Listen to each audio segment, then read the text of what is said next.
Well, I think that they probably asked you for a lot of reasons, because you're just not like the typical Hollywood actress talking about her career. You don't Is that a talk. compliment? Absolutely. Thank you. Absolutely.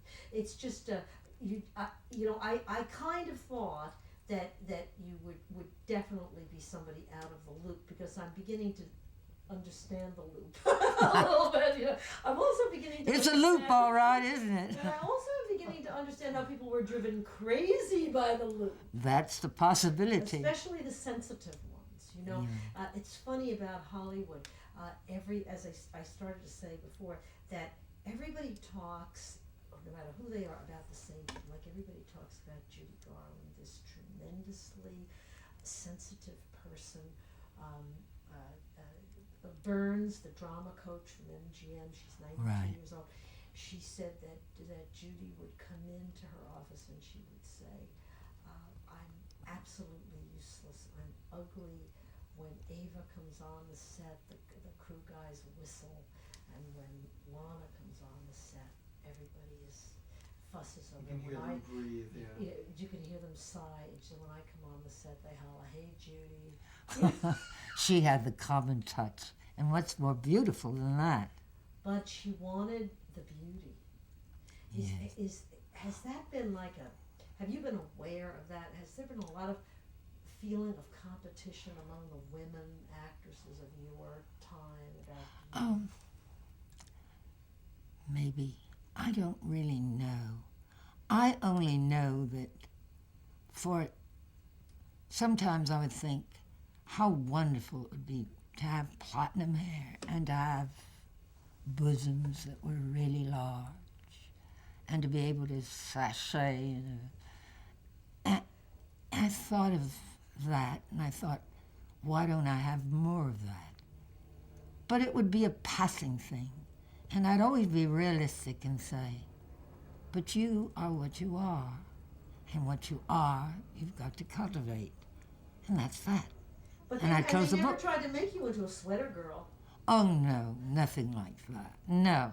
Not that I wouldn't have liked it. I mean, it's always nice, you know. I think bosoms is sort of, well, I have a lot of photographs, you know, in sweaters and whatnot.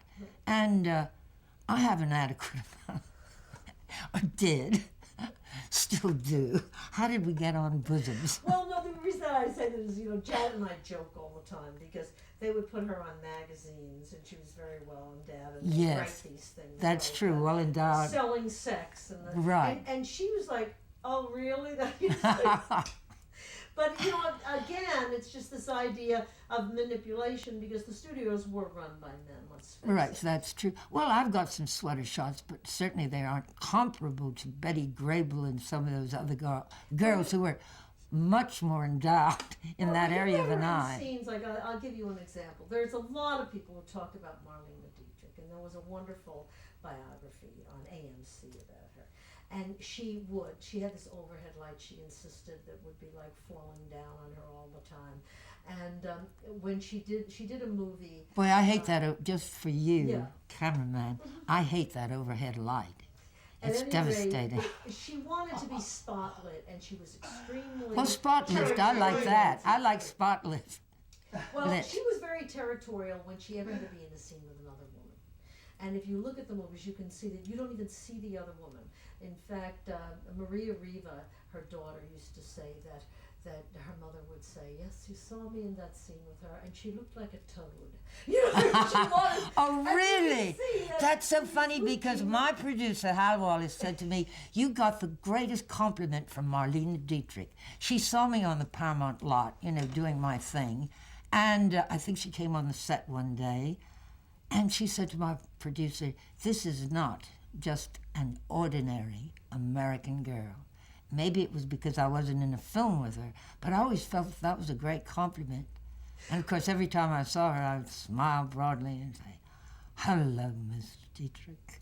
you know. Well, Ann Miller told me that Dietrich would come into Ciro's, and she would come down the stairs, and she would stand 2 steps before the floor and pose, because she expected that everyone would turn and acknowledge that she had entered the room. Right, I like One that. night she did that, and everyone turned, and then she took 2 steps, caught her heel, and fell and split the dress. Ann Miller said she cursed everyone out in the place in German. I mean, she was furious. Oh dear, But there are funny. great Dietrich stories. Oh, Because, I'm sure of you know, it. a lot of the young, I'm talking about her because a lot of the young women say, now boy, she had the strength. You know, there are these great things where she's in this movie, this post-World War II movie with Jean Arthur, who's in this awful whack army outfit for the whole thing, and Dietrich's in all the gowns, every scene. Right. You know, and they cut Jean Arthur's hair. She looked awful. So she's got one scene where they're at dinner, and Jean Arthur comes in a gown, and she sits down with John Lund opposite Dietrich, and Dietrich is like with veils and light, and she says, "That's a very becoming gown you have on tonight, my dear.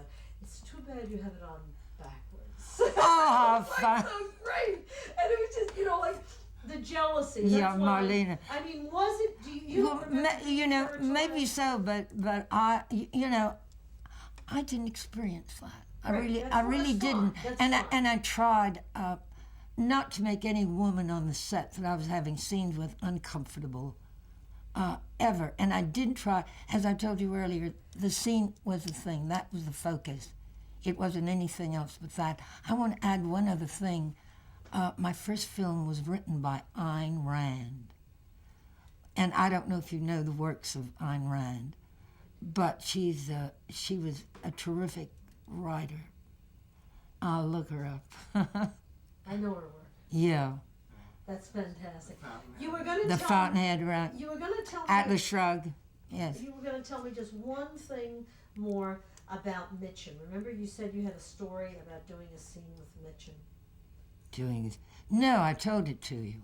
Oh, okay. And it was a thing of the guitar and whatnot. But, and you do the wasn't scene. there some kind of? I'm trying to remember. There was some kind of love scene with some. I think you have it mixed up. Maybe I think you've had too many.